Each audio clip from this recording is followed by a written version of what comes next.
KXTC Podcast. Le samedi 25 et le dimanche 26 février 2023, à la salle bleue à Palavas-les-Flots, dans l'Hérault, aura lieu le salon de la maquette.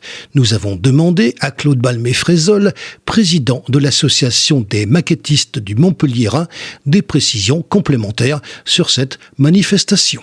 Nous voilà revenus à Palavas, à la salle bleue, pour le 19e salon de la maquette, qui comme d'habitude réunit en son sein à peu près 800 mètres linéaires de maquettes pour 300 exposants, dont 30% de nouveaux exposants. Les exposants viennent du Grand Sud, PACA, Nouvelle-Occitanie, Aquitaine, et en même temps, nous avons des nouveaux qui viennent des Hauts-de-France, de l'Île-de-France et de Bretagne. Ça te donne quoi comme genre de maquette ? Les maquettes sont de toutes sortes, plastiques, bateaux, avions, chars, voitures, camions. Nous avons cette année les champions du monde de modélisme de Vérone qui vont exposer 14 mètres linéaires de bateaux.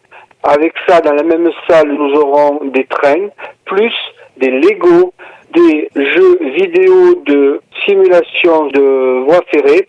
En même temps, nous allons avoir dans l'autre salle un stand complet sur l'armée napoléonienne et en guest, nous allons avoir une réplique du drapeau du 1er régiment de grenadiers de la garde impériale ainsi que le bicorne de Napoléon et le sabre du train d'artillerie de la garde impériale. Bien sûr, le tout en réplique car nous ne pouvons avoir les originaux, mais c'est des répliques très bien faites.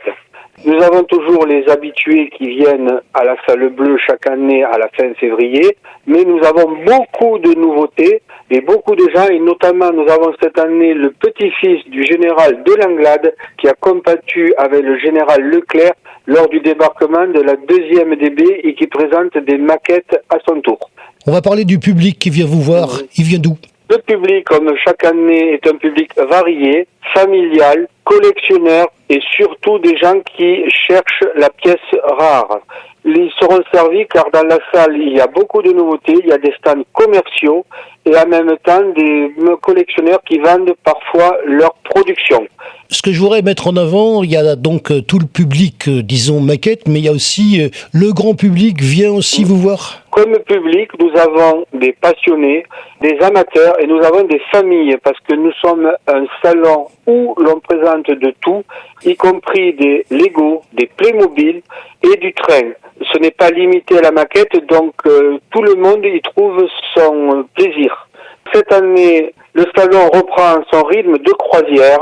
Il est plein, archi plein, et nous avons déjà les dates pour l'année prochaine qui se déroulera à peu près à la même époque, le 24 et 25 février 2024. KXTC Podcast.